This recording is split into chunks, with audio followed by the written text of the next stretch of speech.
नमस्कार साथियों। जब भी हम कुंडली देखते हैं, कुंडली विवेचना करते हैं तो हम अलग अलग माने आँखें कितनी सुंदर हैं और उसका मुखारविंद कितना है, कैसा है। तो ये शब्द आपने सुना होगा कि ये कमल नयन, कि इसकी जो आँखें होंगी, आँखों की तुलना जब कमल से की जाती है माने बहुत सुंदर।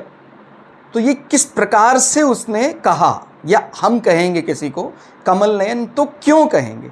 देखिए, आँखों की जो ज्योति है वो तो हम सामान्यतः सूर्य से, चंद्रमा से तय करते हैं, लेकिन जो आँखों का आकर्षण है, आँखों की जो सुंदरता है, उसको यदि हमें देखना है तो भाव जो सबसे महत्वपूर्ण होगा वो होगा दूसरा भाव।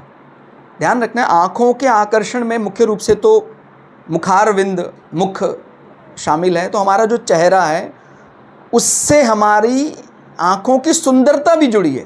ज्योतिष में दूसरा भाव आँखों की सुंदरता का भी, और खासकर से दाईं आँख की सुंदरता को प्रतिपादित करता है।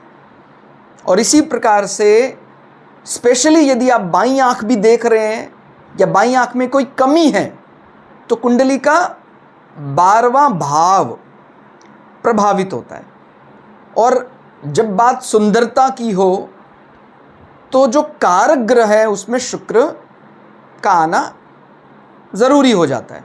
भौचक्र की बात करें, ज़ोडिएक की बात करें, तो वहाँ आप देखते हैं कि भौचक्र में दूसरे भाव में शुक्र की राशि पड़ती है और 12वां भाव शुक्र को सबसे ज़्यादा प्रिय माने मीन राशि पड़ती है।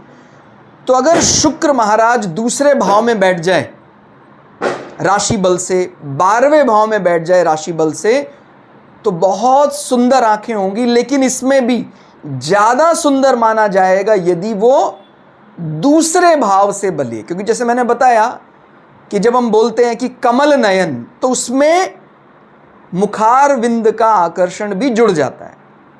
और आपने भगवान कृष्ण का चार्ट भी देखा है, आप लोग हमारे चैनल में भी देख सकते हैं।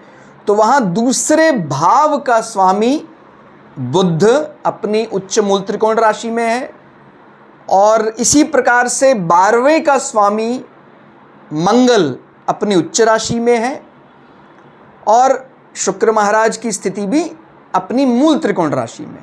तो इस प्रकार से आप लोग भी जब ये बोलते हैं कि कमल नयन, हम वैसे नयन में सबसे सुंदर बोलते हैं, हम अपने पढ़ते हैं श्लोक में, तो भगवान विष्णु, भगवान कृष्ण के कमल नयन बोलते हैं। तो आप कभी भी कुंडली ऐसी देख रहे हैं, आपको इतना अच्छा चार्ट कोई मिलता है, दूसरा भाव बहुत अच्छा है, शुक्र बहुत अच्छा है, तो